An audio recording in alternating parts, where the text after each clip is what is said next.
Hi, it's Dr. Sol. In this video, I'm going to show you how to use the radio app. This video is perfect if you have this style screen and if your radio app looks similar to this. Now this video is perfect if these style buttons on your steering wheel, if you do, then this video is perfect for you. So if your Mercedes has this type of display, this guide applies to Mercedes models including the A-Class, B-Class, CLA, GLA, GLB, EQA and EQB. So if you have this style screen and graphics, this video is perfect for you. So if you own a Mercedes with this style screen and kind of graphics, then this video is perfect for you. Also, you might notice my screen layout is a bit different. Also, if you have screen layouts like this, then this video will also help you out. This kind of screen layout you'll find on the models like the GLE, GLS, also the EQC, and many other models. Let me know in the comments if this video helps you out, and mention what model and year you own. So if you have a Mercedes with this style screen and these kind of buttons on your steering wheel, then this video is perfect for you. Now this video will also help you if you have this style screen for your Mercedes. So if you have these style screens, this video is perfect for you. So if you've got these kind of graphics. These screens are also in models like the GLA, the CLA, and even models like the EQA and EQB. But also if you own a Mercedes-Benz GLE, that screen can be a bit bigger. And again, this video will help you out too.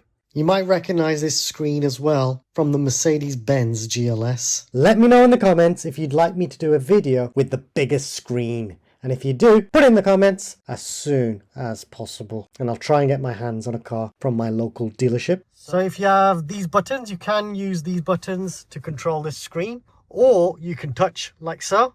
Now what you want to do is make sure you're in the home screen first. And you can press the home button on the steering wheel. Or you can press the home button here. Now once you're on this screen, all you want to do is select radio.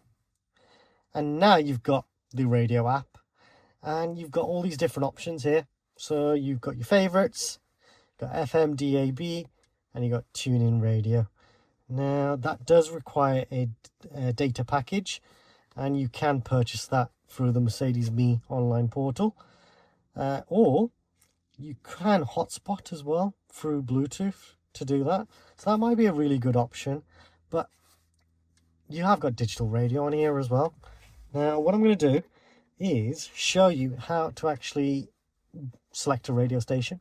So all you do is literally just flick through like so. You can press this button here and that changes the radio station just slightly, or you can just do that as well. And then let's say you want to set a favorite.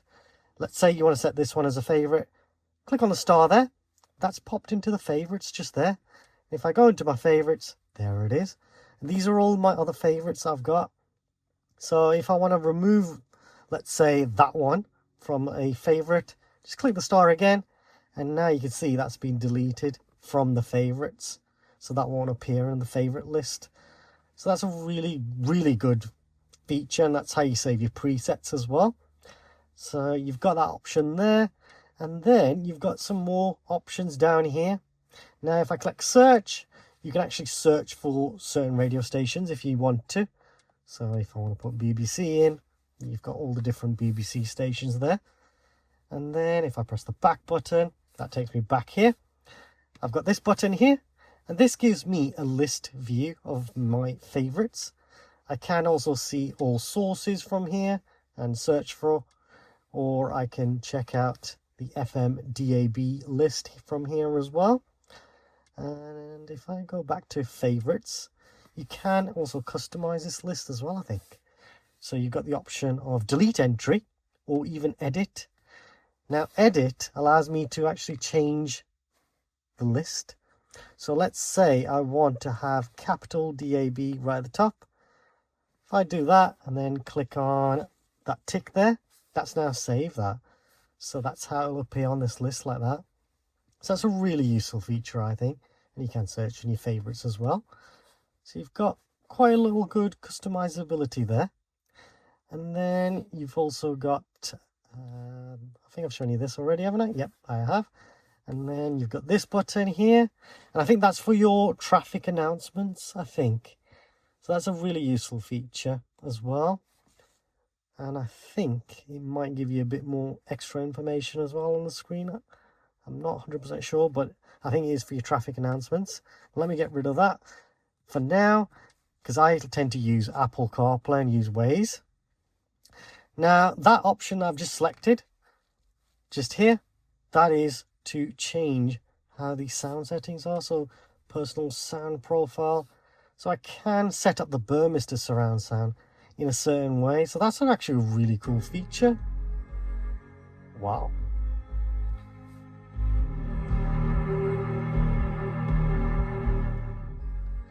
These Burmester speakers sound amazing.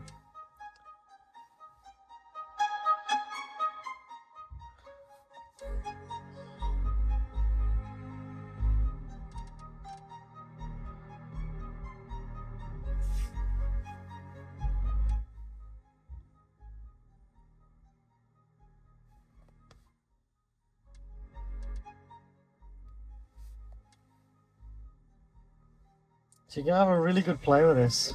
I'm just going to get rid of this.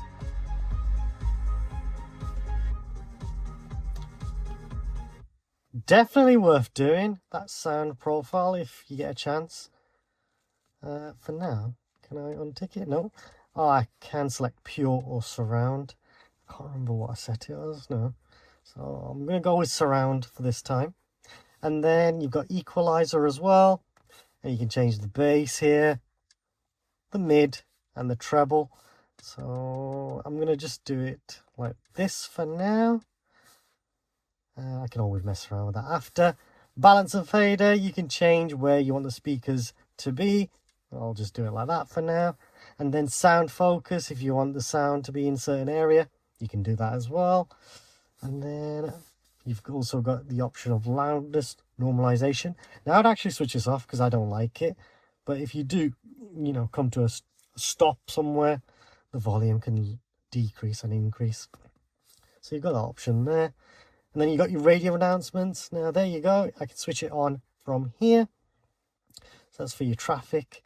And you can actually set it. So if I click that cog, this is all the different things that it can get warnings for, or radio announcements, I should say. So this is really, really useful. And then I'm going to switch that off for now. You've got your radio text information. I like that, I do. Frequency fix. Now, I'd actually switch that on, because when you're traveling from south to north, the radio station will automatically find the best channel. So you're still listening to the same channel without it being lost. And then I think DAB slideshow and extended radio slideshow is a nice feature to have as well. And then you've got the internet radio as well. So you've got that option there. If I press the back button, you got this cog as well. And the cog just gives you those settings again. So I'm not sure why it's there twice, but you've got the option there. Now let me just click on that and let's go. So that, yeah, I was right. That was for your radio announcements. And that's a really handy button to have just there for your radio announcements. Let me know in the comments. Do you think that's a useful feature rather than it being buried and having to find it? I think that's a really useful feature. Now if I press the back button, if I press the home button, I should say, it takes me back to this screen. Now, actually, I should show you a bonus feature as well. So rather than you skipping songs using the controls here or on the steering wheel, what you can do is say, "Hey Mercedes, skip station." "Hey Mercedes, how may I help you?" Skip station. You see that? It's change a station. So rather than you messing with it, the car will actually use voice prompts to change the radio station. I think that's really, really useful. Let me try BBC Asian Network. So, "Hey Mercedes, how can I help?" BBC Asian Network. Look at that. How useful is that? I think that's much safer than pressing buttons or even pressing the touchscreen. Let me know in the comments, what do you guys think? I think that's really useful. Now you can also change the radio station using the screen in your driver display as well. Again, you just use the touch controls on your steering wheel to do so. So on my particular car, to use the touchscreen, all I do is use the buttons here. And it is a bit fiddly, but if I wave just like that, you can see it'll change the station. So you've got that option there, but it can be a bit buried in here as well. And I sometimes accidentally press this as well. So it can be a bit fiddly, but you've got the option there as well. But maybe the safest option is just to say, hey Mercedes, How may I help you? BBC 2.